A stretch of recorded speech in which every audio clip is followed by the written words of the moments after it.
الله أكبر الله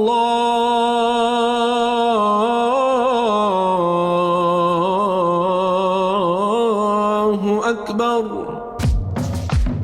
Assalamu alaikum and welcome to the Islamic Center at New York University podcast, coming to you straight from the heart of New York City. We're building an amazing Muslim community here at ICNYU where everyone is welcomed and respected no matter where you're from or where you're at. This is the place to be. So open your ears and your heart and come along with us on another life-changing journey. Bismillah. Bismillah, Bismillah, walhamdulillah, wassalatu wassalam ala rasulillah, wa ala alihi wa sahbihi wa man wala.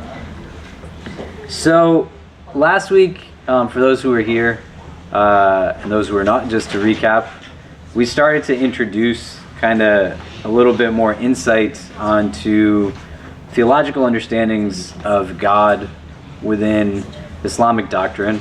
And if you remember, 2 weeks ago, when we had met, we'd said there was three foundational theologies that make one Muslim. There is a belief in one God, right, a very pure monotheism, and there is a belief in an afterlife, and a belief in the finality of the prophethood and the Prophet Muhammad, peace be upon him. And in that first class, we also talked about a short chapter in the Quran that's called Surah Al-Ikhlas, chapter titled Sincerity, and within it there was essentially a breakdown of how you can understand the essential kind of understandings of the divine within Islamic tradition, right? Because quite often we get into a place where it says, well, there's other monotheistic religions. What makes God different in Islam from the way God is conceptualized in other faith communities? And the knowledge of God within Islam is a negative knowledge, right? That who we understand God to be in Islam is by understanding what he is not. There's a verse in the Quran that says, "Laysa kamithlihi shay." There's not anything that's like a likeness to him. So whatever we understand God to be, we know that he is other than that. And in that chapter, one of the ways that God is identified is by the quality of being ahad, right? Can anybody tell me what were some of the descriptions of ahad that we talked about last week or the week before? Or even if you weren't here, if you have any ideas. Like it translates as like one, or the only one, but what does that mean? Anyone remember? Yeah, go ahead. Indivisible is a word. Indivisible, right? So ahad denotes the idea that you can't break down into parts, right? The way we can remove the camera from the tripod, and the tripod is made up of various pieces and bolts, plastics, metals, etc. Ahad denotes indivisibility, right? What else from ahad? Anything? Yeah. Like absolute. Absolute, right? Meaning unique in its absolute, right? That idea that God is the one, is the only one, in his uniqueness, right?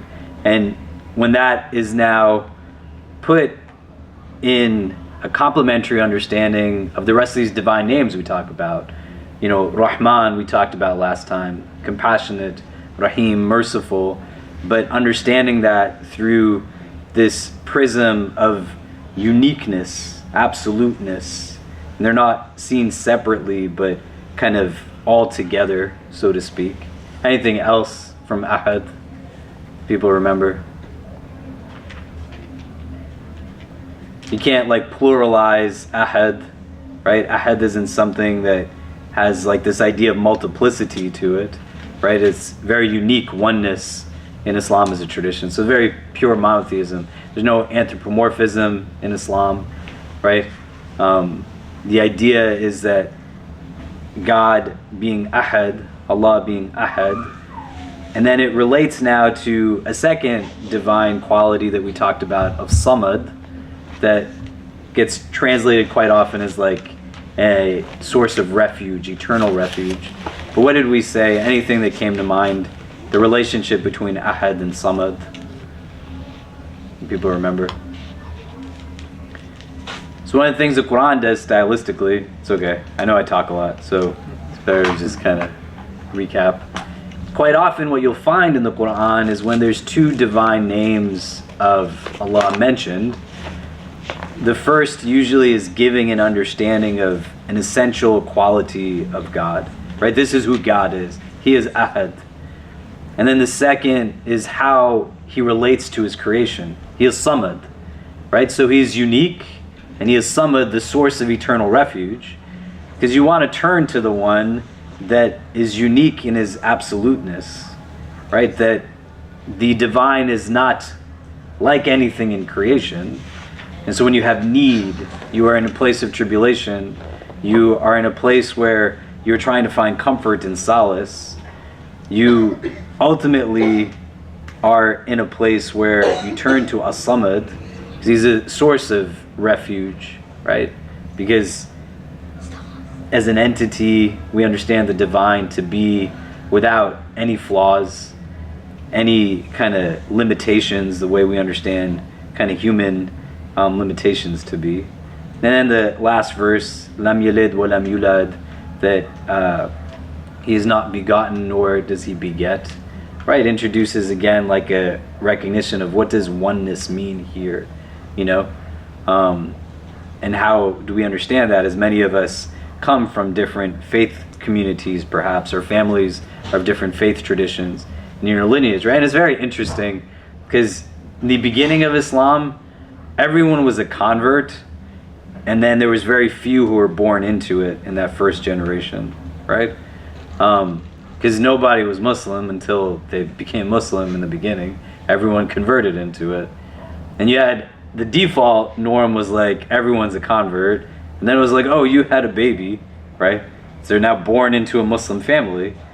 And now you kind of have the opposite, so to speak, but there's still like so many converts to Islam every day, including many of you, or those of you who are exploring or thinking about it, as well as those of you who are born into it, but you're trying to reconnect at some level. Here, the idea is just very clear. An Islamic understanding of the divine does not anthropomorphize God in any capacity. So many religious traditions, and this chapter was in specific kind of in conversation with individuals who were comparing their understanding of God to what the Prophet Muhammad was now teaching them, and giving answers where they said, our God has daughters, and in Islam, God does not have any children, right? And the idea that a God would have children also then assumes that the children having divine qualities were birthed. But in Islam, the ultimate source of kind of causation is Allah. That everything has a necessary action to which there is reaction to it. There's a cause to everything that comes into existence, but there's an initial point of origin that is now the first, that is what we understand Allah to be. That there has to be something that put it all into motion by principles of logic.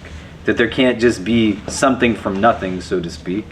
That there needs to be now a logical understanding that all of it had to have a beginning point, and that beginning point could not have also a cause that began it. Does that make sense? Right? وَلَمْ يَكُنْ لَهُ كُفُوًا أَحَدٌ. There's nothing that's kufu to him, like an equivalent, right? God is absolute, as you said. This is important because we want to think about this as we build like a real understanding that's not just abstract, but the whole idea with religion is that it's meant to be acted upon, and it should be a source of comfort, not a source of like walking on eggshells, right? It's not that you're like being tested, you know, like, oh, you're trying to be Muslim, right? Tell me all of these 5, 6, 100 million things about things. You're like, bro, I converted 5 minutes ago. Like, how am I supposed to know this, right? You know? You go at a pace, and you have that intimate relationship with God because He is unique. He is Ahad. And so His compassionate mercy, His love, His gentleness is not like any gentleness you've ever experienced. His love for you is not like any love you've ever experienced. He's just looking to embrace, and not just watching, but watching over. One of the things that I asked you all to do was, between last week and this week, to think about a few different things. One, like, where did you see mercy in the world? Right? We talked about Rahmah, Ar-Rahman, Ar-Rahim, and for those who missed it, the most merciful, the most compassionate. This is how God introduces himself to the reader of the Quran. Right? The way we had you all introduce yourselves to one another, and you told people your names, and you said something about yourself. Right? This is who I am. This is what I do. You know? Right? What did you say when you introduced yourself, any of you, to anybody? How did you introduce yourself? We just checked in. I was like, we talked about the week. I was like, yeah, I'm a teacher. This is on my day one teaching. Great, right? And you guys already knew each other's names from before, right? Yeah. How about you two? Did you start off names? Yeah. It's like straightforward stuff. This is what Allah does in the Quran, right? Bismillah ar-Rahman ar-Rahim, in the name of Allah. Ar-Rahman ar-Rahim, the most merciful, the most compassionate. The way you introduce yourself and give an understanding of this is who I am, the very first thing Allah is telling you when you open the Quran is, I'm the most merciful, I'm the most compassionate.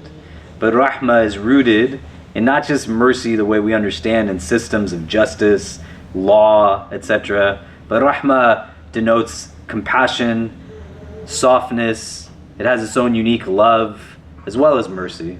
And so what I asked people to do last week was a couple of things, because you want to think about how these things actualize around you, right? So for anybody who did it, can you share with us anything that you saw of that kind of mercy in the world in the last week? And I think the other part that I asked was how you yourself might introduce it into the world, right? Was something that we said. Does anybody want to share? Anybody see anything? Yeah. I often go to a cafe regularly, and last week I thought about it. There's this old elderly couple that comes, they come quite often too, I guess they live nearby.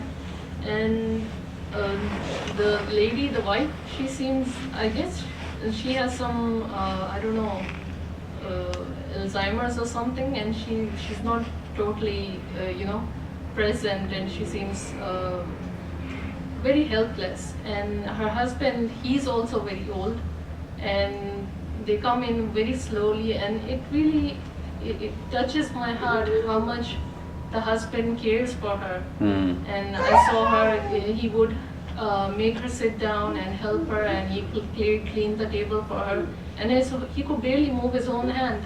It was fumbling, but he cleaned the table for her. And just there was so much love in his actions, the way he talked to her. And even though I felt that she couldn't really connect with him, she couldn't really understand him, or Go ahead. so Are you okay? Yeah, I was gonna spill. I think she fell at this point. The drink got mercy. No, Sorry. no, it wasn't you. It was more. Never mind. That's okay. Go ahead. Yeah. So that really touches me whenever I see them. There's this old man, he can barely take care of himself, but he's constantly looking out for his wife. Yeah. And do you see how that's rahmah? Yeah. I think you might have asked last time, right? About how mercy is just related to justice. But do you see how mercy can have nothing to do with justice? Do you see what I mean? That's why you have to pay attention to the things around you. Right? Not in a creepy way where you're just staring at people, but in a way where you're able to cast meaning from the world around you. This is what spirituality is in Islam. It's rooted in vision, and it's about being able to take comprehension from the environment that you're situated in, right? And that's a beautiful example of rahmah, of mercy. Yeah, go ahead. Can mercy inhibit justice? Can it inhibit justice? I think it depends on where and how it's being called into action. I work with a lot of survivors of abuse, for example, and I think the unfortunate reality is that quite often where forgiveness is a right and not a responsibility, people will manipulate religion and say that it's more important for you to be merciful, and essentially what they're saying is you got to put up with people's nonsense that no person should. And this is where it's a challenge, where quite often we work in places where we make people go away from what is most innate and what is really best for them under the guise of religion, right? And I would say that's a skewed understanding of what mercy actually means, you know? Does that make sense? So I think in certain instances, rhetoric can create very kind of paralyzing understandings of religion that become devoid of realities and devoid of empathy, unfortunately, you know? Yeah. Justice in Islam also, and we'll talk about this in a few weeks, when we talk about a divine name that is Al-Adl, right, that Allah is most just. But justice in Islam is about restoring balance. And a theological standpoint in Islam, an afterlife, incorporates within it a belief in a day of judgment that is a day where everything is made balanced, that all the questions of why are answered. You know, and a lot of this world doesn't make any sense without this kind of understanding of something that comes thereafter. When you have this kind of understanding that this finite existence is it, it's very easy to then adopt an attitude that's nihilistic. You know, what's the point of all of this? But what the Quran teaches us is that the goat that has no horns will have recompense in relation to the goat that had horns, right? Like everything in creation is going to have balance restored on that day. That's why there's kind of mindfulness and recognition, you know, in those ways, right? And people are going to be taken into account in front of God. When we talk today, we're going to talk about the divine names Al-Malik and Al-Malik, which if you know the first chapter of the Quran, Surah Fatiha, after God identifies himself as Ar-Rahman Ar-Rahim, he says Maliki Yawmiddin, the owner of the Day of Judgment, right? In a different recitation, it says Maliki Yawmiddin, right? The king of the Day of Judgment. But the divine will on the Day of Judgment proclaim, like, where is everybody who said they had dominion over others? Those who said they had power over others? And let them come and stand in front of me, and essentially challenging the notion that anyone in this world actually can exert that kind of authority over someone else, right? That's why there's delicacy and a need to recognize accountability, which didn't exist in the Meccan society. Meccan society didn't believe in an afterlife. They had a theology that said this world is it. And when you don't think there's any consequence to behavior, it's a lot easier to be racist, to be xenophobic, to be sexist, to mistreat people, to do all kinds of things, because you're like, well, I have power, I have wealth, I have affluence, I have privilege, nobody can do anything to me, and at the end of all of this, there's nothing. But what Islam says is no, like, there's an entire eternity after this, and it gets attached now to these notions of some of the things that we're talking about. Does that make sense? Yeah. Any other examples of rahmah, mercy you saw? Yeah. One of the things, you know, that might not be the first, second, or third thing we think of sometimes is the mercy that you should or supposed to, or the opportunity for it with aging parents. Mm-hmm. And so the idea is, and that youth is a privilege.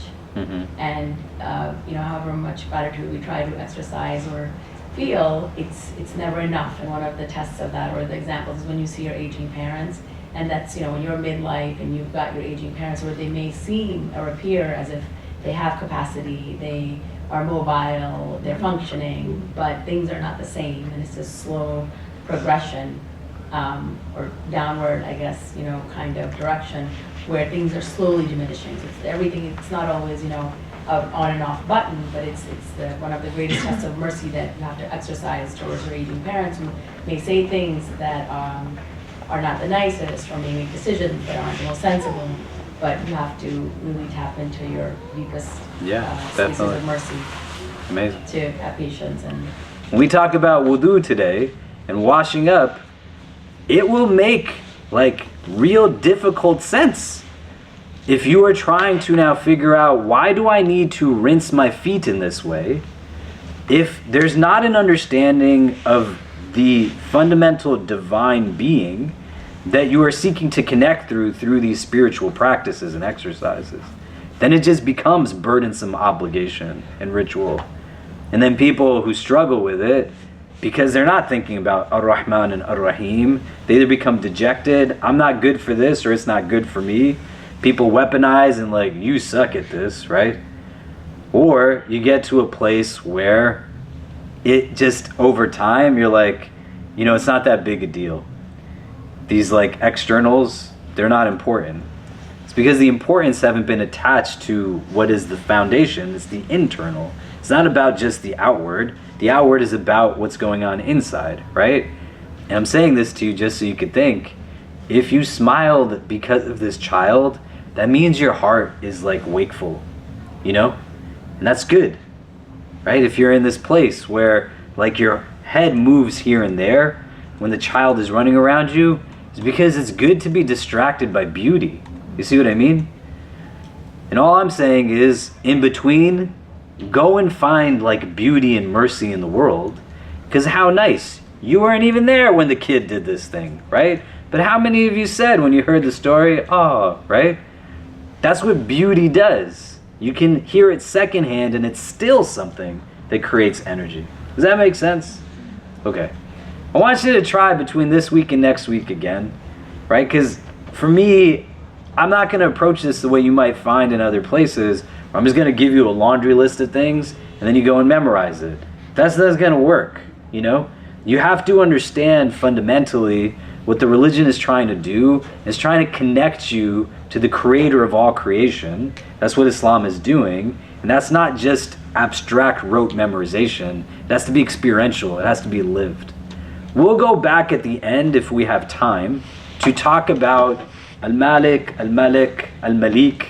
These are divine names that have this root, Malaka, which denotes like ownership, dominion, things like that, if we have time. But we wanted to talk now about like wudu, which is the washing that we do before we pray. How many people are familiar with this as a practice? Like you've heard about it before, the ritual washing that we have before we pray. Great. How many people know how to do it or think they know how to do it? Yeah, good. Okay, so we're going to go through it anyway.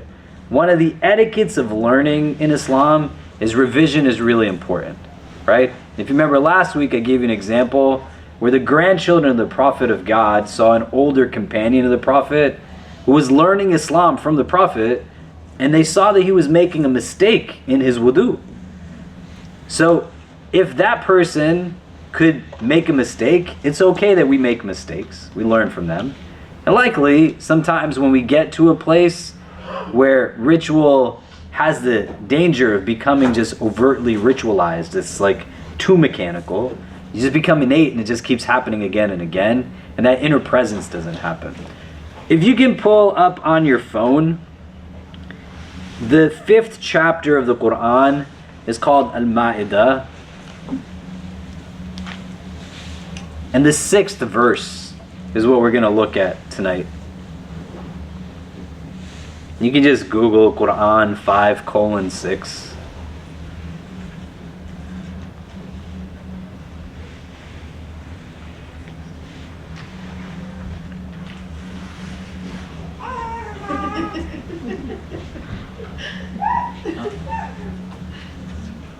Do people have it? And if you have the translation, that's fine. If you have the Arabic, the transliteration, whatever you have is good. Anybody who has a translation, can you read it out loud? 5:6. Yeah, go ahead. O you who have believed, when you rise to perform prayer, wash your faces and your forearms to the elbows, and wipe over your heads, and wash your feet to the ankles. And if you are in a state of janaba, then purify yourselves. But if you are ill or on a journey, or one of you comes from the place of relieving himself, or you have contacted women and do not find water, then seek clean earth and wipe over your faces and hands with it. Allah does not intend to make difficulty for you, but He intends to purify you and complete His favor upon you, that you may be grateful. Great. So one of the things as you read the Quran and you build a relationship with the Quran, the verses sometimes stylistically will give you indication as to what it is that they're primarily kind of based upon or their purposes.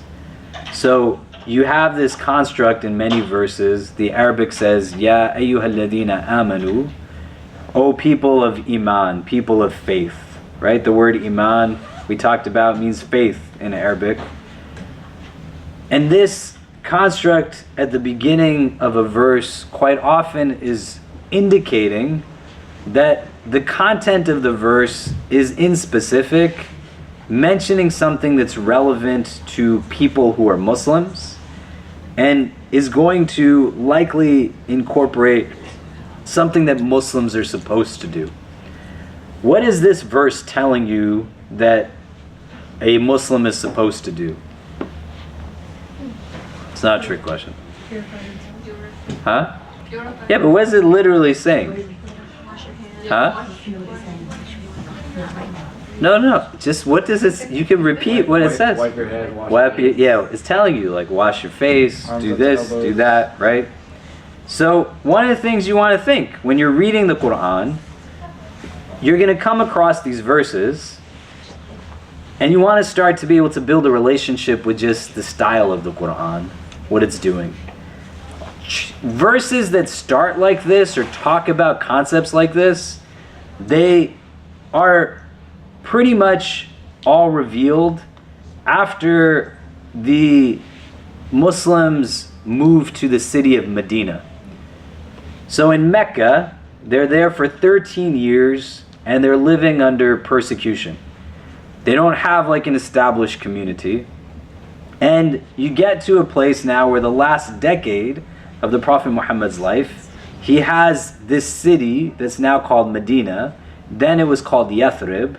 And they migrate to Medina and they can establish a community. The first mosque is built there, practices are given, ritual is given. This one now is something that you want to think out, and briefly what I want to do is give you some insight that when somebody was trying to extrapolate from the Quran what they would do and why when you read it you have a relationship with it, but you understand that there's more nuance when we're trying to draw practice from it. So when you read this verse and it says to you, in Arabic it says فَغْسِلُوا وُجُوهَكُمْ, that you wash your faces, right? If I asked every one of you, what makes your face your face? Like what part of your face is your face, right? It's not a trick question. And I said write it down so we didn't hear everyone's answers. Some of you would say something different, right? What do you think is your face? Forehead to my chin. Forehead to your chin. Are my ears on my face? They're not on my face? What are they on? They're on my head? Yeah? Is this part of my face my face? Is this part of my head my face? Yeah?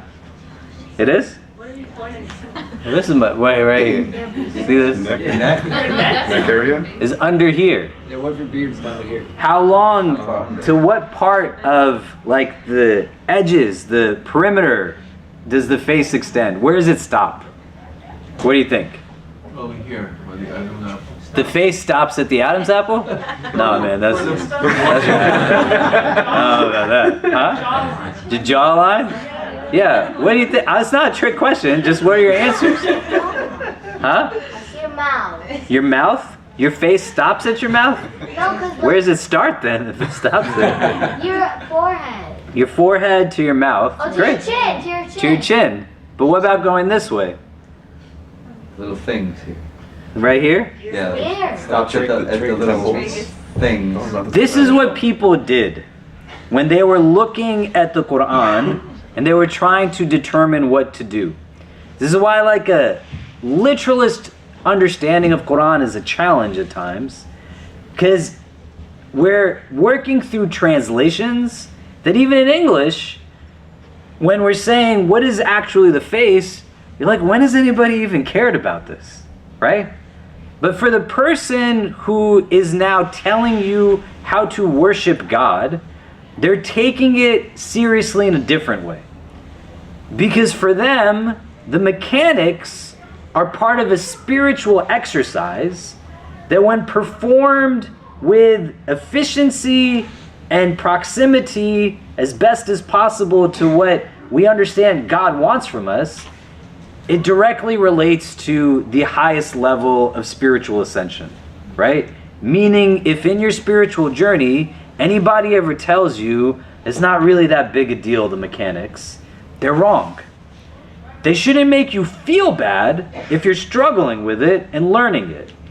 But if they tell you that's not really that serious, that's not that big a deal. On the other end of it, it's not something to become like hyper kind of scrutinizing to a point where you're self-deprecating, but it's just like any exercise, right? If I stand and I try to lift weights and my form is wrong, I'm not going to yield the same capacity as if my form was correct. In the same way, a trainer is going to tell you, like, that's completely off, you know? If you have never gone to a physical therapist and you go to a physical therapist, they will like say to you things like, you don't even know how to walk right. You know?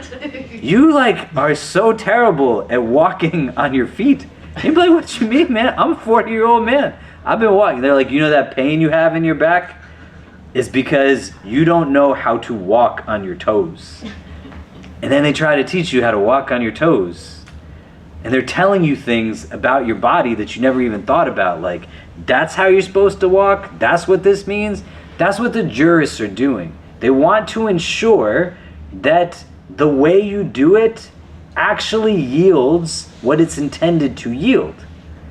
And so they'll sit and they'll look at a verse like this and they'll say, okay, like, what do we understand the face to be? Is it something that is only like what is immediately visible?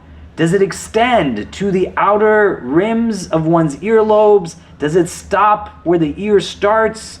Does it go like under the chin, or is it just, you know, to the tip of the chin? And you would say, well, why do they do this? Because they're trying to honor a trust between them and God, saying that we're responsible for the way these people practice this religion. And Islam as a religion is unique in that it claims that nothing in its text has actually changed since it was revealed. And there's no human contribution to the text. Academics will tell you that the text exists in its original form and there's nothing that has been added to it. Whether you believe it's divine in its base or not, that's a subjective conviction, but across the board, people who are not Muslim will tell you the book exists in its original form. And the idea is that these are time-tested practices that are given now, Muslims believe, from God to creation in ways that create an opportunity to worship that are transformational of the self. And so they want to get it right. What else we draw from this is, if you remember, we talked about a few different things in one of the first classes that were like categories that all acts can get put into in Islam. And there's two broader terms we want to introduce to you now. There's a word in Islam that's called ibadah.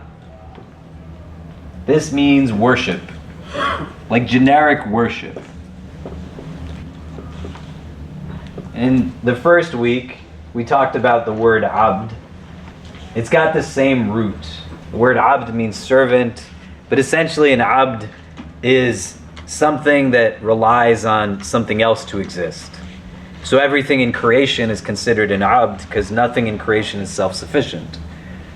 And God uniquely is Rabb, like our Lord, because he is self-sufficient. He does not rely on anything for his existence. And so the abd does the ibadah, like the servant engages in servitude. There's acts of worship. This is like one genre of how Muslims engage kind of day-to-day interactions. And then there's another category that in Arabic is called mu'amalat. And this is like everything else, right? So you're not like praying all the time, right? You're not always doing pilgrimage. You're not always engaged in like fasting. You know, there's so much else that you do. How you interact with the world, how you interact with people around you. And these categories, to recap, that these things fit into are at a base level 5. Does anybody remember any of them? Haram. Everybody knows the word haram. Amazing. Wajib. Huh? Wajib. Wajib. Well, let's start with haram. Who said haram? Yeah. What does haram mean? Not permissible. Yeah, right? So strictly prohibited. In Arabic, haram. And this is really hard for a lot of people when you're born into Islam or you're a convert, because everybody's just like haram, haram, haram, haram, haram, right? And you just sometimes just gotta learn to smile and nod at people, and you know, like let them be. Do you know what I mean? For something to be strictly prohibited, we said that the evidence for it, like what the Quran says or what the Prophet said or the different sources of things that we'll reiterate in the coming weeks, but the text has to be decisive, concrete. And the meaning also has to be concise. Can't be probabilistic. So don't eat pork is strictly prohibited because the Quran says don't eat pork. That's it. The text is definitive and the meaning is definitive. See what I mean? Make sense? What's on the other end over here? People remember? Wajib. Yeah, so you have the words wajib and fard. People use these interchangeably. And this means obligatory.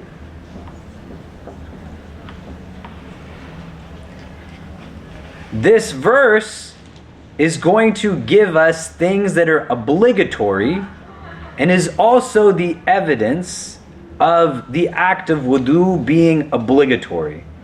So somebody says, how do you know that Muslims are supposed to wash up before they go to pray?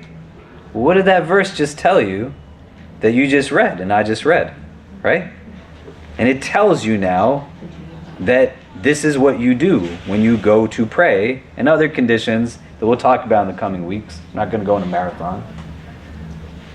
In the middle, you have acts that are neutral and just permissible.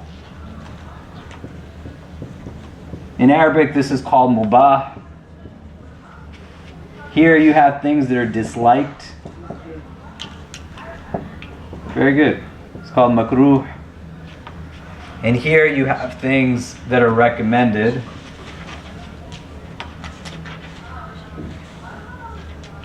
And this is called mustahab. And then we have another category that are prophetic recommendations, and that's called sunnah mu'akkada, right? And we'll come to that. So when you look at this chapter's verse, somebody read it again. What does it say? Chapter 5, verse 6. Yeah, go for it. You who believe, when you're about to pray, wash your faces and your hands and Okay. palms at your elbows. Yeah, so stop piece by piece. So wash your faces, right? It's the first thing that it says, right? So when people are now determining what goes into wudu, and you read a book that is a fiqh text, it's going to say, these are the obligations of the practice, these are the recommendations, these are things that are disliked, these are things that are impermissible. Potentially. There's not like so much in the wudu, because, you know. But we're going to see through this verse, like, why it's important to know these things. And I'm going to give you some practical examples. And if we have time, we'll actually like go through like the washing in and of itself. So it tells you like parts to this now.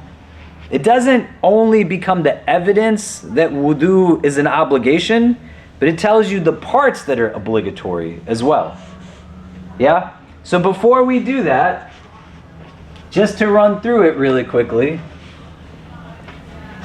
if I erase this, is that okay? Yeah. Are people with me? Any questions? You have a question? No, I think she's really concerned. You're going to take a picture? I wanted to if I could. So. My kids find that right funny. Okay. Thank you. Hey man, there's no shame in learning. Thank you. You should always be proud of doing what you need to do. I forgot this book that I was going to bring today that is my son's and my daughter's from when they were little. It's called My First Wudu Book. It's like a book that like you can get wet. You know, it's like a little kid's book. But it's got pictures of all your body parts that you wash and these things. Yeah. This might be the question. But, Oh man. if, like you're saying that these are like different categories in which you can classify actions, and like for example, makruh being like, oh, generally dislike, but it's not like doubtless.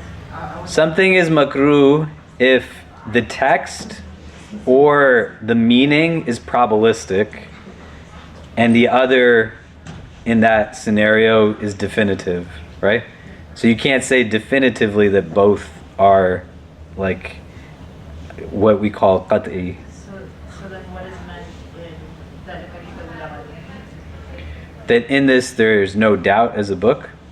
Well, let's talk about that. I don't want to throw people off in terms of wudu, but we'll come back to it. It's okay. It's a good question, right?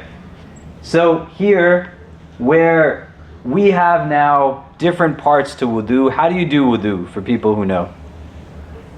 Yeah. You start with your intention. You make an intention. Great. And then what do? You wash your hands, your right hand first 3 times. Okay.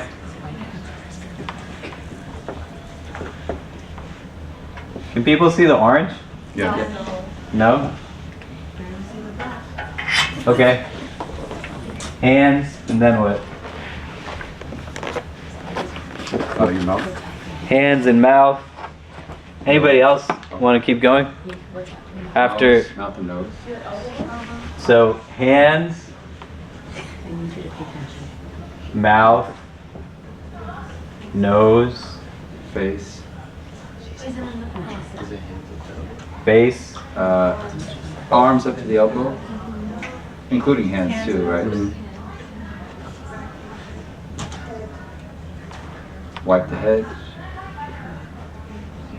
Wipe the ears. Feet and ankles. Shouldn't there be another intention? Yeah, shouldn't you say Bismillah before your face? Huh? Shouldn't there be an intention between the nose and the face? I'm just gonna write down whatever you say. So between the nose and the face, another intention. Well, I guess with the first obligatory act, the intention should be there, right? Okay. Anything else we want to add on to here before we start to break it down? Yeah. Okay. Dua here. Great. So I'm gonna clean this up a bit, just so it's like the parts to it, okay, that we can see in the Quran.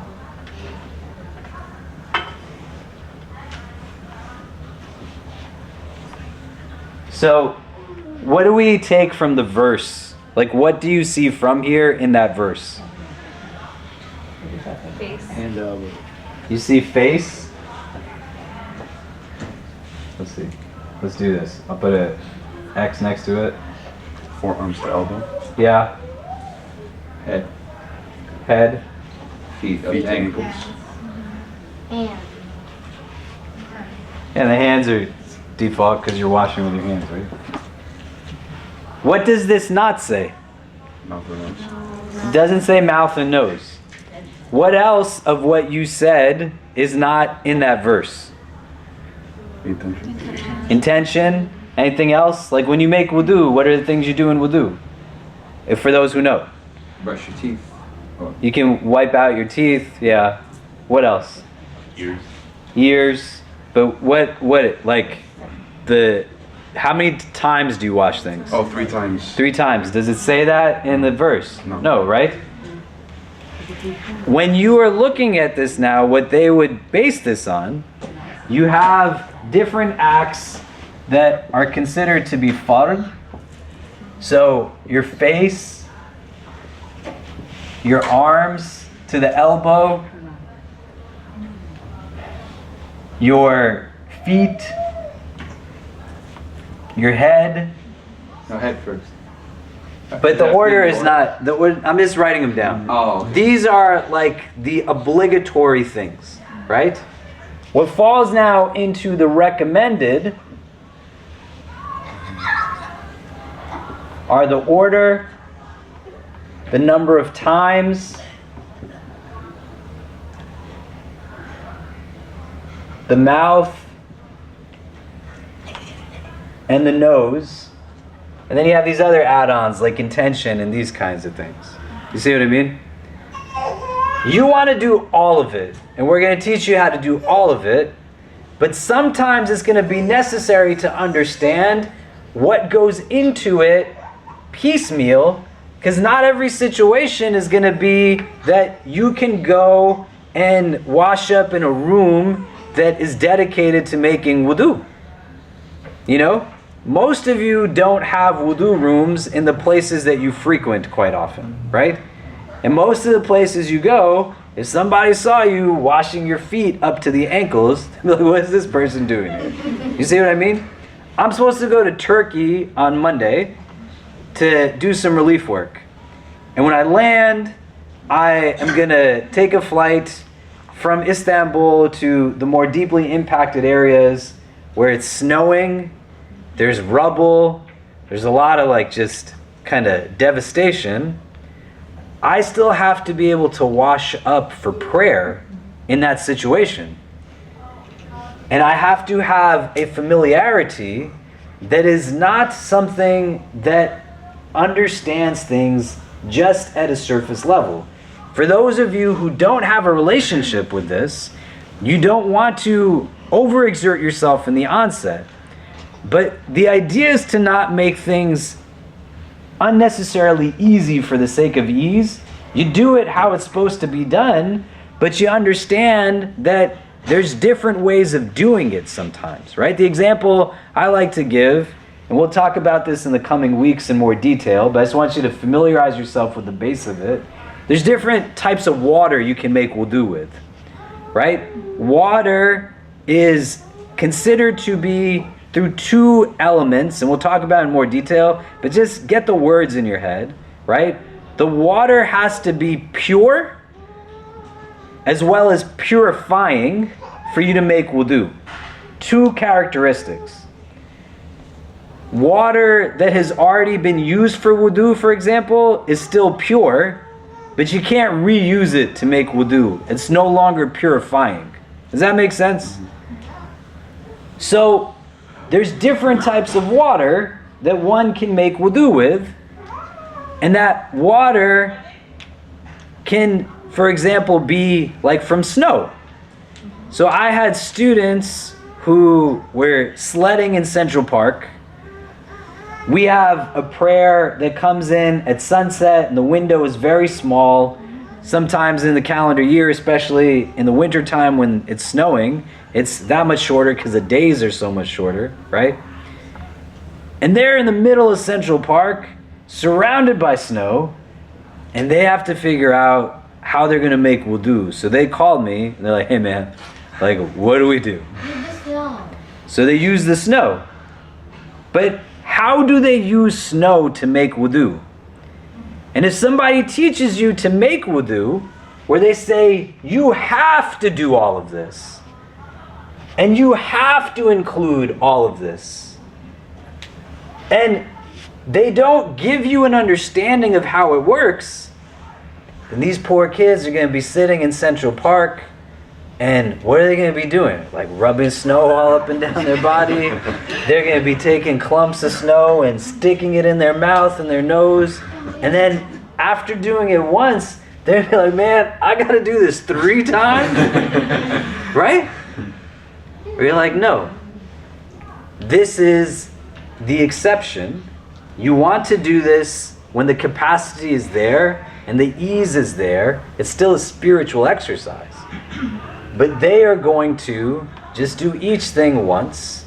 And then we'll talk about also other ways strategically that they can make wudu that doesn't necessitate them having to shove snow down their socks in like sub-zero weather, right? Because when I'm going to Turkey, I'm going to be in a place where I'm going to be in the middle of like a lot of snowfall and it's going to be cold. It'd be very easy for somebody to be like, you just got to do it this way. But if you know what the rules are, you're not finding workarounds. You're understanding how they apply in different situations when necessary. Does that make sense? Does it? Are we sure? Everybody with me? Yeah? What were you going to say? I wanted to say like about like the Turkey stuff. Like my mom was like telling us like what happened, and she said that like she wanted to like go to Turkey and like help, and like she actually like she wanted to like go with you, and then she tried to like, Mom, you like emailed her, right? She texted me, yeah, and I told her. No. But there's a lot of people that asked, right? And that's a beautiful thing. You should want to go to help people in their time of need. And one of the reasons why I'm going is so that as a community that I serve, I have to show the people that I serve that it's important to go and be with people in their struggle, right? To not just kind of be in a place where if we have the means, it doesn't mean all of us can go, but I go on behalf of all of you, right? I carry your love, I carry everything that comes, and it's sometimes necessary to recognize that. Do you see what I mean? Right now, they can't take just generic volunteers. If you've never been in like a conflict zone or in the aftermath of natural disaster, they're literally in real time right now building out all of the systems. You know, there's still aftershocks on the ground that are bringing down buildings. That'll make things easy for the people there. And there's so much more that's going on. So every person that kind of responded back to me being like, can I come with you? Can I, like, that's beautiful. You should want that desire to come, right? That means that like you really have a connection and that love that's there that's so integral to faith in Islam. But they're going to be in a place where there's liability concerns, there's other things. They're just not ready right now to have kind of just generic volunteers. But down the line, there's going to be a necessity for skill sets, like other things. And people forget, right? It's really easy in the aftermath of crisis to be like, yeah, I'm going to do what I can. But like 4 months from now, when those people are still trying to figure out how to rebuild stuff, that's when like you're going to really see where like love has continuity to it. Do you know what I mean? You're going to say something else? I just wanted to say like it's probably like common, but like I wouldn't like keep it in like your du'as like everyone in Turkey, just because like it's like that could happen like to us, and it could like happen at any time. You can never like control it. Yeah, and it's a big part of Islamic theology. When you have an uncertainty of who God is, and you have a discomfort with an uncertainty of what tomorrow could be, the two unfamiliarities, they just create chaos inside. I need to always have control. I need to always be the one that is in control. But when you can now yield to a divine entity that you build familiarity with, and then you recognize that I'm not the one that's in control, you know? A friend of mine was in a plane that like dropped substantially in turbulence. And he said, I like freaked out and I grabbed the like armrests.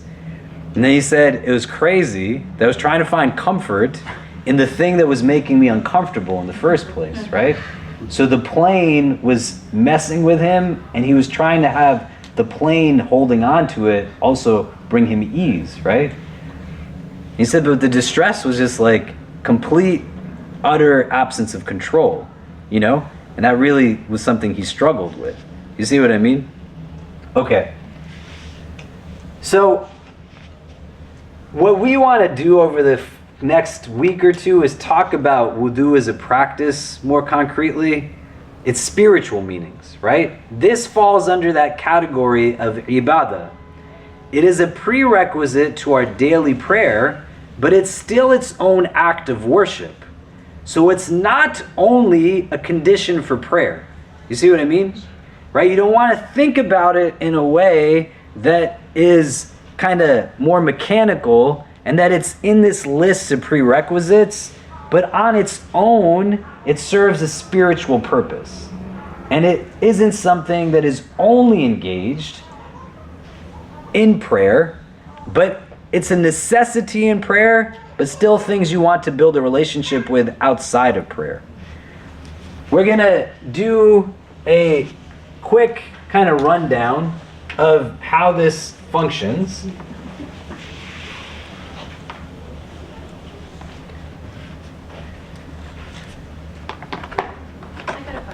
Yeah, what's your question? So, Thinking this question through as I say it out loud. But in terms of, I think, speaking for myself, right, a lot of it, I've kind of learned my religion in Islam, especially sometimes born into it, as very like a black and white, right? Like either you do this, and oftentimes people don't explain it, you just do it, like perfect it, move on, right? And like you were saying, the mechanics of it, right?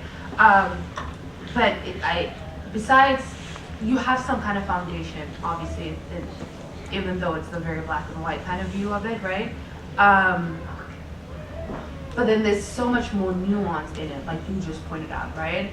And like, you know, in like, you're talking about like disaster zones and stuff like that, when you do have limited options of like how to make wudu and stuff like that, right? And like the people in Central Park, right? If we don't have an Imam Khalid to call up and say, hey, like what do we do? You can call me whenever you want. I'm just sitting around. How do people find those answers? Don't text me. I don't respond to texts really well. If you call me, I'll pick up the phone. Yeah. Same. But how do you find those answers? Right? You just try your best in certain situations, right? But you have to have an ongoing process of learning. When you have texts that teach you practice, the way like when you were younger, somebody had to teach you like 2 + 2 = 4, rotely, perhaps even before they taught it to you conceptually, right? So I know 2 + 2 = 4. Doesn't mean I understand 2 + 2 = 4, right? But pedagogically, you're given certain skills building up towards something. So if you have a book that's teaching you how to pray, it's because Islam is for everybody, and not everybody's going to have the opportunity to engage in something, especially in particular stages of their life.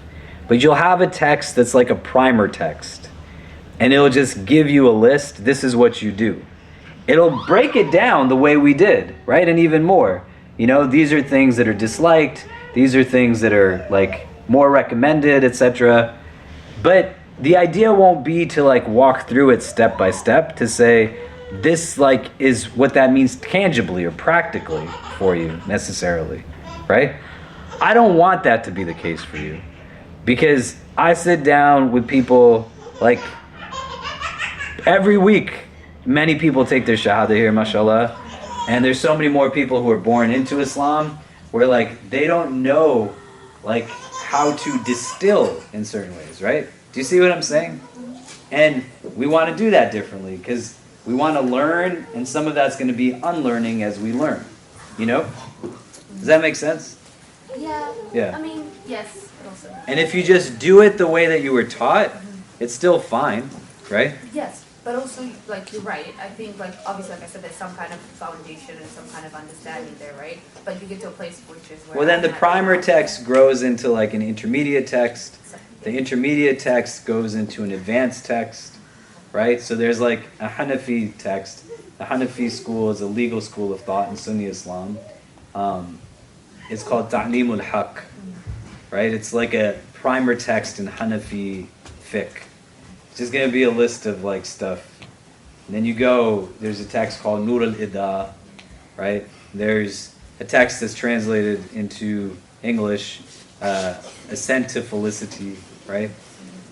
And you then have like an advanced text that's called the Hidayah, that when you read it, it assumes that you read those other books and understood them. You know what I mean?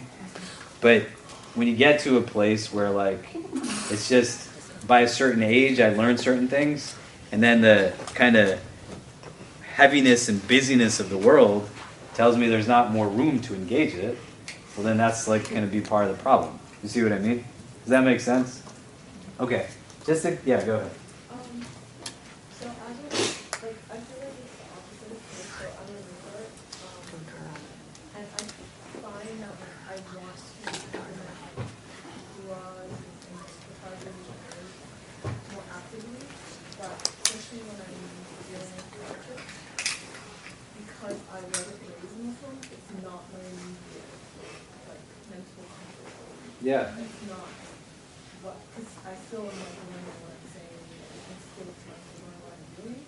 So it's not, so in my mind, it's a little hard to implement, especially when it's dealing with the stress or whatever. How can I not do that? People have any insights? Go ahead. I don't have any insight, sorry. I was, trying to say the same thing. For me, it's usually like if I'm stressed or something, wudu is actually the hardest part. Like just getting up and doing that. I'm like, if I don't have to do wudu, I could pray, ironically in my head. But yeah, it's a difficult like hurdle to get over.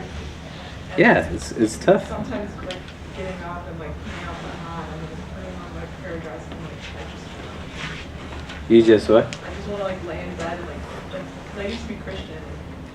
You could pray however you want, and like I could just pray in my room in my bed. And now there's kind of like a system that.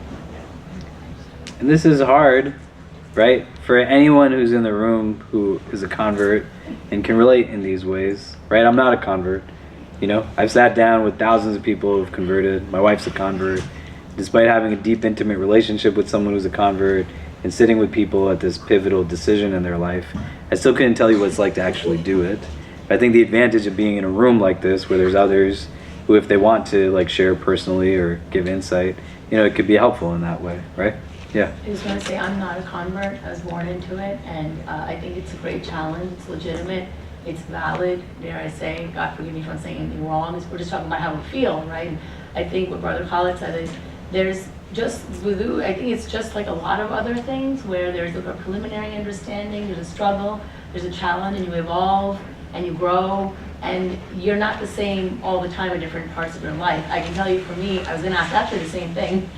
You know, how do you kind of balance? So there's sort of we're talking about a balance here of like the literalist kind of perspective where on one hand, there is no two ways, right? If the Quran says it, like we just read, it's very powerful, right? Straight text from the Quran, it prescribes wudu.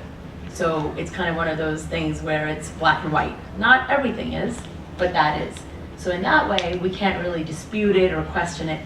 But at the same time, we acknowledge that sometimes the only thing between you and your prayer is the wudu. Well, it always is, I guess, the wudu.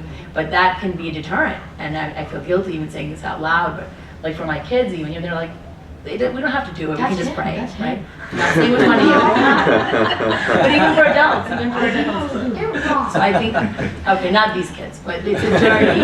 It's a journey, and it's really difficult, but I think that it changes along the path, but to whatever extent it has any value, it's not just a convert issue at all. Like, this is all we've seen in our family, and it's hard. And sometimes it's not hard for a long time, and then it gets a little hard, and then it's not hard again. The acclimation process is going to be rooted in your humanness, right? Like, look at the way this country enacts prohibition or emancipation of slaves, right? Slavery is a pre-modern concept also. And what you find in the Quran as well as in the prophetic tradition is that when somebody made a mistake, they were told to emancipate a slave, you know? And in this country, when emancipation was proclaimed, not only did it not stop, but an economy was built so much on it that people literally went to war because of it. You see prohibition is enacted and people didn't stop. They were now bootlegging and creating like more challenges. All over the Muslim community, when it's being revealed Islam, everybody is setting people free, emancipating them, because everybody kept making mistakes, right? And God, as the creator of his creation, understanding how we develop humanly, is in a place where he is now attaching to a mistake, still a noble and necessary act, that fundamentally is breaking down something that's unjust, but giving us an example that, like, certain things are going to be hard and you're going to struggle and you're going to make mistakes with them. If you go from a place where you have religion that doesn't have the same structure to religion that does, you're going to need to be willing to understand the love of God and how it applies to, like, self-love and self-forgiveness, not be, like, hard and difficult. Why people really relish in reading stories of the companions of the Prophet. My brother-in-law is a convert to Islam, and he said he connected very deeply to the Prophet Muhammad, peace be upon him.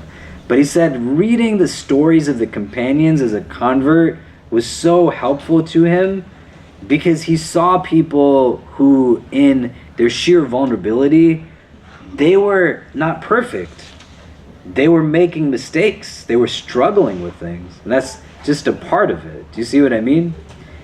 I would love to build opportunity for us to also have individualized conversation, where we can look at the specifics that go into your days and your routines and think out how those become applicable here. You were going to say something? I was just thinking around all this, like, just shame, right? How much is shame just, like, generally grafted into society, you know, in so many spaces we inhabit. And, you know, part of this you were talking about last week, the 2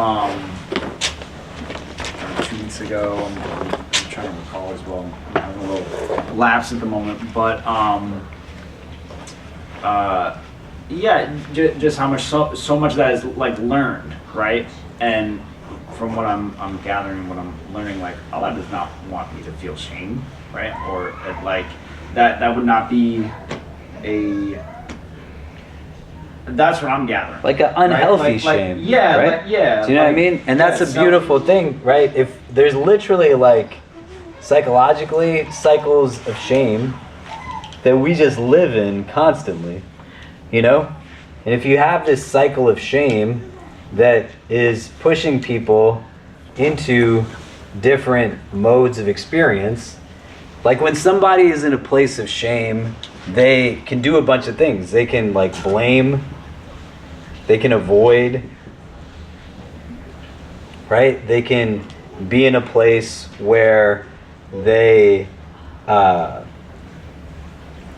trying to think of words, right? Like if you borrowed my car, right? Or I borrowed your car and I drove it down the street and I came back and there was a dent in it, you know? My cycle of shame could have me in a place where, like, I just give you the keys, I don't say anything, you know? And I just go sit in a room and that's it. My cycle of shame could have me, like, fight with you. And I could say, well, why'd you give me the car in the first place, you know? Or, like, it's your fault, you should have driven me, right? I could be in a place where I exist in, like, these different modes. It's escaping my head now what the other groupings are, but you know what I'm talking about. If you ever argue with someone or had a fight with somebody or somebody blamed you with something, we live in these cycles of shame, but what breaks a cycle of shame is going to be, like, empathy and love. And this is why this can't be like a fluffy thing. This is why Islam talks about it so much, right? You break cycles of shame through this. All of this has to be connected back to God at the end of the day, right? And if Islam becomes something that many converts experience this, everything is about God, and then you become Muslim, and then nobody talks about God anymore. It's just about the do's and the don'ts and the mechanics of things, right? People bring, like, all kinds of people to me. They're like, there's this problem and that problem, my family member this, my kid this, you know, this and that, right? It was like all you gave to them was just the black and white. That's a part of it, but there's so much more to it. You see what I mean? Does that make sense? Yeah.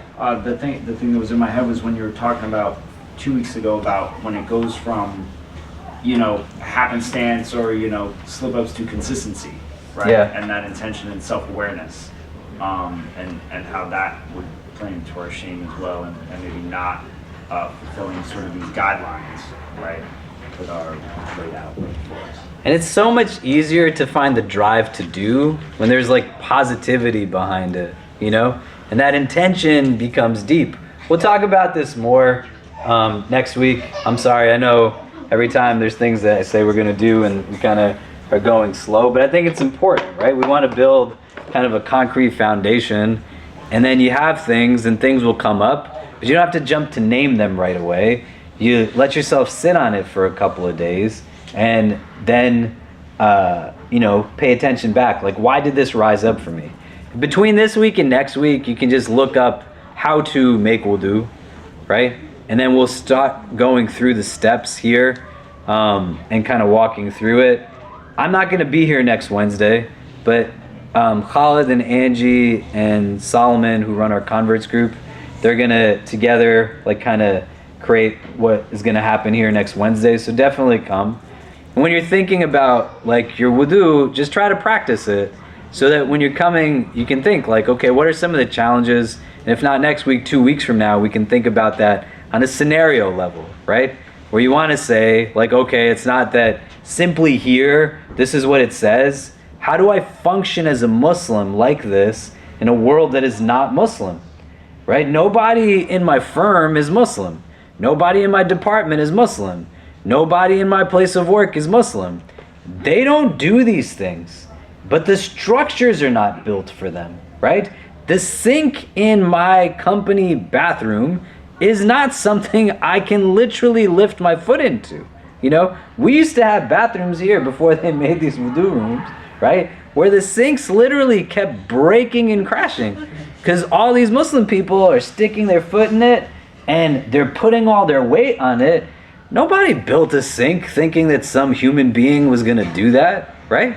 And it's just, you think, you've ever been here for Jummah before, you know, you think about, it's like 700, 800 people every week, every day, how many people? They're just putting all their body weight. This thing just keeps crashing and crashing. I'm like, hey man, just build some wudu rooms, right? Because we're gonna keep doing it. What do you want us to do, you know?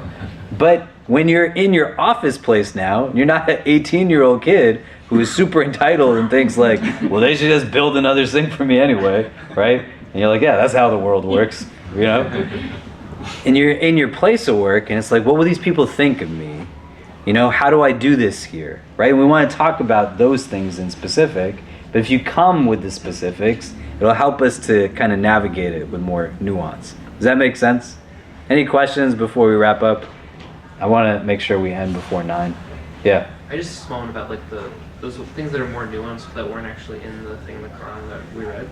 Is that like hadith or is that like... Those come from the hadith, right? And they're emphasized practices of the Prophet.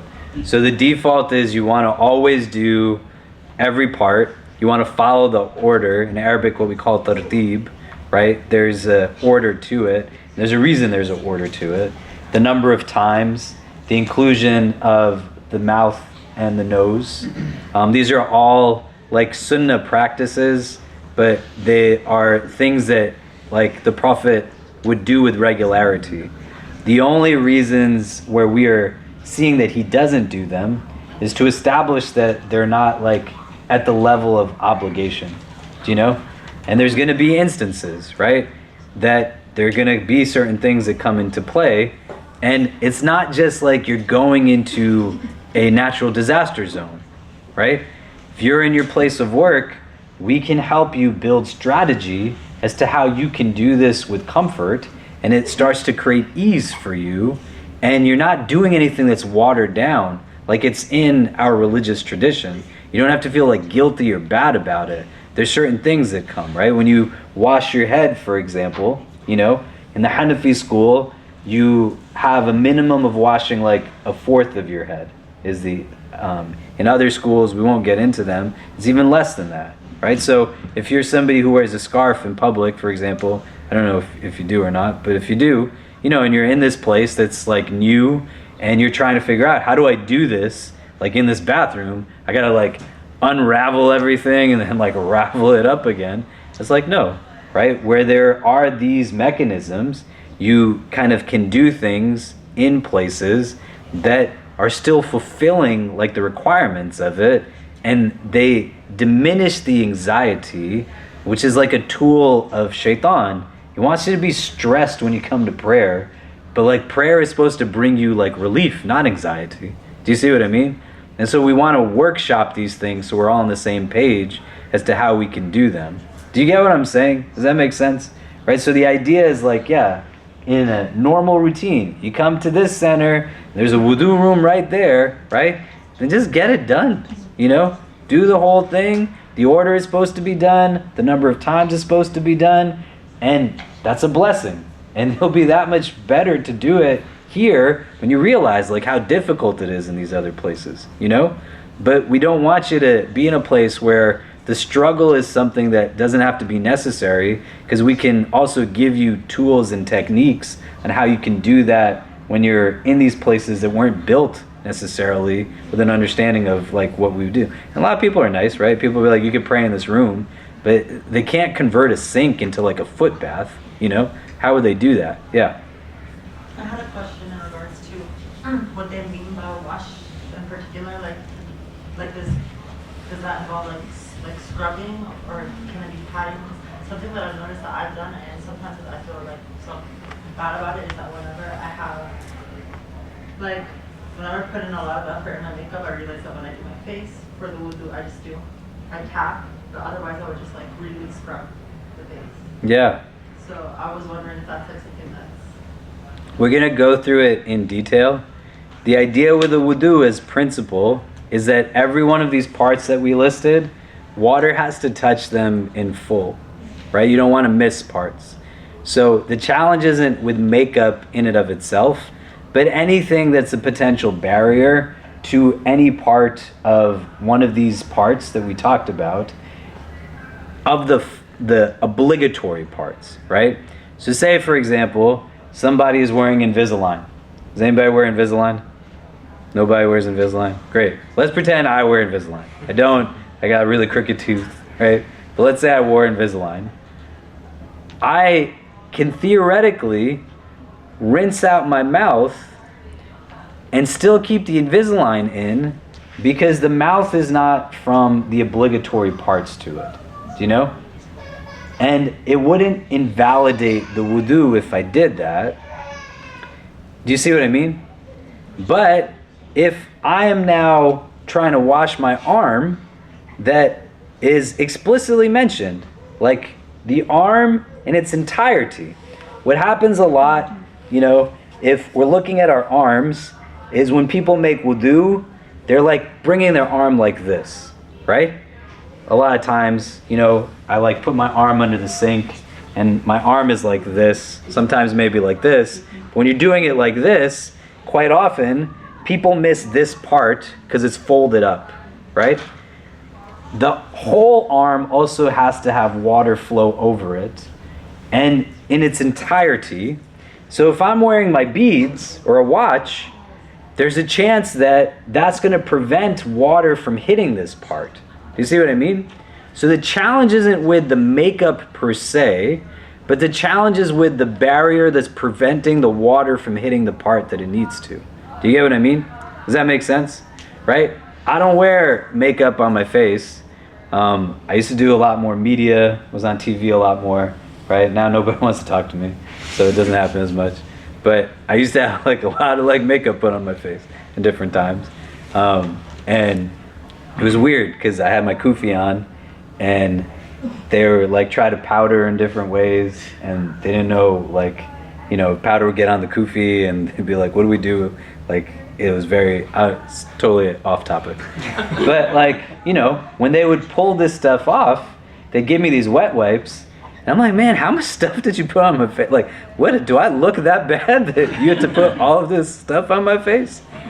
If it's not porous and it doesn't allow for the water to touch what needs to be touched, then the wudu is not considered to be complete. You know? And this is why I said to you before in the beginning, if somebody tells you it's not that big a deal, this is where they're wrong, right?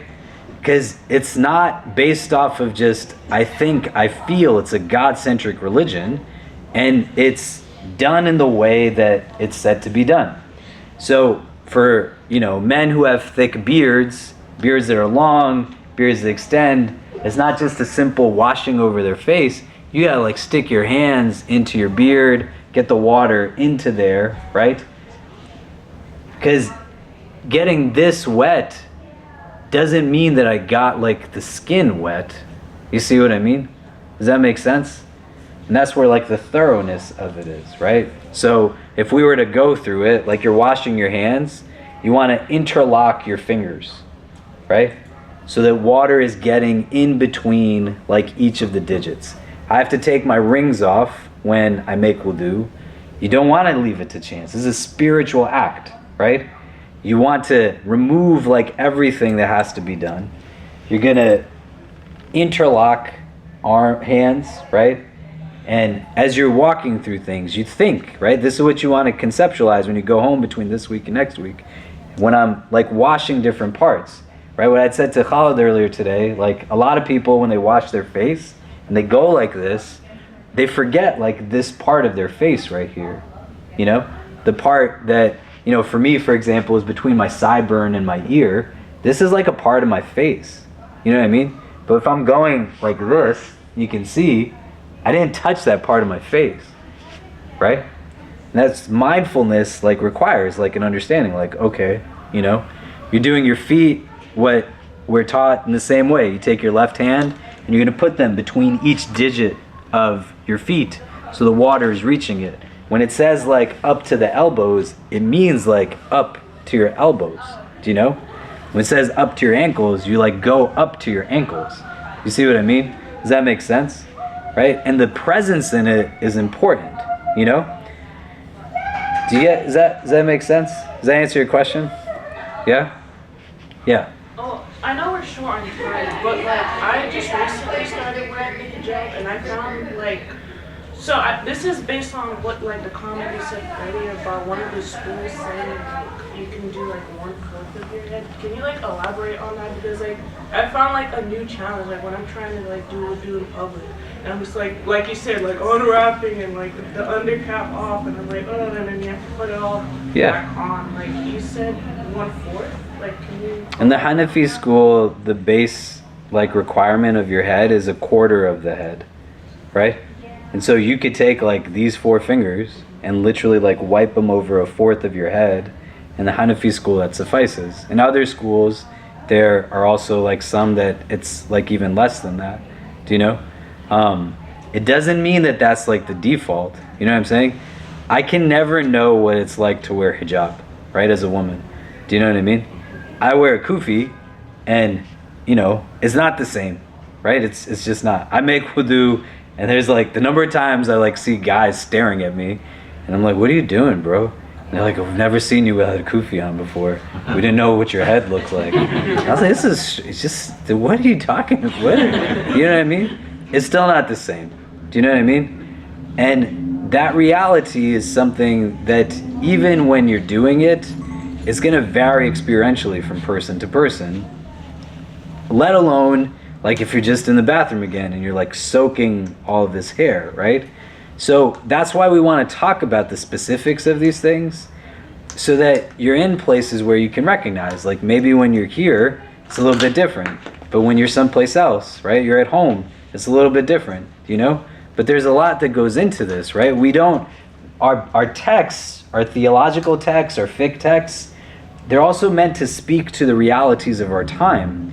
So we as religious minorities are constantly put in a place where who we are and how we practice is seen as other, right? People ask me a lot, how are you so articulate? Well, I had to spend like years of my life being the only Muslim in many rooms, and a ton of people looking for a reason to say why I don't belong. So I couldn't dress improperly. I had to be the most eloquent because everybody was scrutinizing every word, right? When you put on a scarf, it essentially is in a place where it draws like more attention to you when you're walking down the street. And people have different expectations to you that I can't imagine like what that's like. May Allah make it easy. And then you're in a place where you're like, man, I gotta like keep doing this and keep doing that. And other people will tell you like, yeah, this is your jihad, you gotta do it. No man, you're trying to pray to God. You know what I'm saying? Right? you don't have to like be the burden of representing every Muslim all the time for your whole world. And that's why we want to like go through it in these ways. So I'm not just giving you a list and then tell you go figure it out on your own, but we can bring like that aspect now that says, let's learn from each other's experiences and how in certain settings we're able to engage in what we need to and still speak to like some of the realities that we're facing. Do you see what I mean? Does that make sense? Yeah. Yeah, go ahead. Probably just an awkward question. Is it possible to complete wudu in the shower if you have your intention, or? Yeah. Okay. So you need intention, right? That's what it is, and that's where we'll talk about intention. Intention is what is a big part of Islam. When you pray, for example, our morning prayer, there's 2 sets of 2 cycles of prayer, right? And they're prayed exactly the same. One categorically is recommended, the other is obligatory. The only thing that makes them different is the intention that's made when you pray them, right? You can jump in the shower and wash everything, because all of that can be done, but you need the express intention, otherwise it's just a shower. Do you see what I mean? Right? It's important to add that element into it fundamentally. Does that make sense? Right? Like, because it's still a spiritual act. Do you know? There's different people who would tell you, like, if the intention's not there, the like wudu is still valid in that way, because you've still essentially washed everything, and the intention wasn't from the expressed obligations of it. You see what I mean? But you want to be in the habit where, like, wherever you are, you're making the intention, right? And that intention can have multiple facets. This wudu is an act of worship, right? I'm intending through this to like worship God, right? This is a way for me to get, to emulate the actions of the Prophet Muhammad, peace be upon him. So I'm intending to follow the sunnah of the Prophet, right? Practicing a sunnah of the Prophet is an act of worship in and of itself, right? And there's so many more that we can kind of bring to it in that way. Yeah. Yeah, go ahead. Just wanted to say another, in tapping into Allah subhanahu wa ta'ala's mercy and compassion, you can sometimes fall down a rabbit hole where it's like, you know what, an imperfect wudu is not going to invalidate my prayer because my intention is good. I'm trying to say my prayers, just like kind of if we had to hire, you can't help but make a hierarchy. Like prayer is most important, wudu might not be perfect, but at least I'm trying to pray. And it's not quite that simple, right? Like you said, it's an act of worship in itself. In fact, it's important, you've got to get it right. But another way that I've tried when I struggle to try to think of it is you're presenting yourself before God. Sure. And so, you go to an interview or you go to a wedding or you go, how much effort we put into our presentation or our, kind of whole readiness.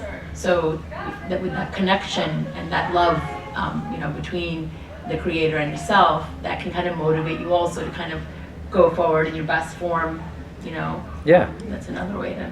And if you find that like you're making a mistake, you just remedy the mistake. Okay, I'm gonna stop because I said we'd stop before 9 and it's like 8:58.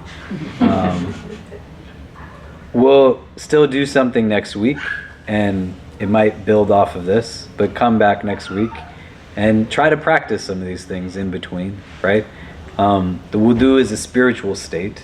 There's a benefit to just trying to be in wudu as much as you can. We'll talk about what breaks your wudu, why you have to remake it. You don't have to keep doing it before every prayer. You can maintain like one state of wudu for the entirety of a day, and we'll talk about some of this, right? Like how our eating habits impact some of these things, our sleeping habits impact some of these things, and where and how we want to see how all of us connects to the rest of us. But come with like also just things like what you just said, right? And I appreciate your vulnerability because it'll help us to map out scenarios that we can then kind of anticipate, and as people are kind of getting deeper in their connection to this, it'll help them think out things that they might not be thinking of, right? Okay, all right, assalamu alaikum, we'll see everyone. We hope you enjoyed our podcast. If you're inspired by the work that we're doing at the IC and want to help keep it going, subscribe to our podcasts, follow us on social media, donate to help support us at ICNYU.org, and most importantly, keep us in your continued du'as. Until next time, inshallah. Assalamu alaikum.